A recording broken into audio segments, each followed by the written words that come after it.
جہان علم کی ویڈیوز میں ایک مرتبہ پھر سے خوش آمدید۔ ناظرین، ہم آج جس پرندے کے بارے میں بات کر رہے ہیں وہ کوئی معمولی یا عام پرندہ نہیں بلکہ ایک خاص قسم کا اور نایاب پرندہ ہے۔ جی ہاں ناظرین، یہ ہے ایگل، جسے اردو میں عقاب کا لفظ دیا گیا ہے۔ عقاب کی تاریخ مختلف تہذیبوں اور ادوار میں ایک اہم مقام رکھتی ہے۔ عقاب نہ صرف ایک خوبصورت اور طاقتور پرندہ ہے بلکہ یہ بہت سی ثقافتوں میں طاقت، آزادی اور حوصلے کی علامت سمجھا جاتا ہے۔ قدیم مصر میں عقاب کو سورج دیوتا را سے منسلک کیا جاتا ہے اور اسے روحانی طاقت کی علامت سمجھا جاتا ہے۔ یونانی تہذیب، یونانی دیوتا زیوس کے ساتھ عقاب کو جوڑا جاتا تھا۔ یونانی عقیدے کے مطابق عقاب آسمانوں تک پرواز کرنے اور دیوتا کے پیغام لانے کی صلاحیت رکھتا تھا۔ رومی سلطنت، عقاب رومی فوج کا نشان تھا اور اسے طاقت اور فتوحات کی علامت کے طور پر استعمال کیا جاتا تھا۔ اسلامی تاریخ میں عقاب کا ذکر بھی اہم ہے۔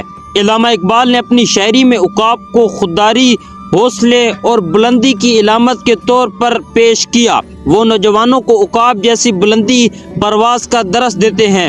ان کے مشہور اشعار میں عقاب کی عظمت کا ذکر اس طرح ملتا ہے: تو شاہین ہے، پرواز ہے تیرا کام، تیرے سامنے آسمان اور بھی ہے۔ آج کے دور میں عقاب بہت سی قوموں کا قومی نشان ہے۔ مثال کے طور پر امریکہ، بیلٹ ایگل امریکہ کا قومی پرندہ ہے جو آزادی اور طاقت کی علامت ہے۔ پاکستانی فضائیہ کے نشان میں عقاب شامل ہے جو بلند حوصلے اور غیر متنازلہ دفاع کا علامت ہے۔ عقاب کی کئی اقسام ہیں جیسے گولڈن ایگل، بالڈ ایگل۔ یہ پرندہ اپنی تیز نظر، طاقت، پنجوں اور شکار کرنے کی مہارت کے لیے مشہور ہے۔ عقاب کی عمر تقریباً 20 سے 30 سال تک ہو سکتی ہے۔ عقاب ہمیشہ سے انسانوں کے لیے حوصلے اور بلند خیالی کی علامت رہا ہے۔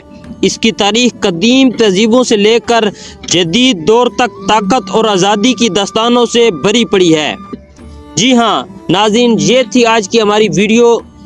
اگر ویڈیو آج کی ہماری آپ کو پسند آئی ہو تو ہمارے چینل جہان علم کو سبسکرائب کر دیں۔ Thanks for watch.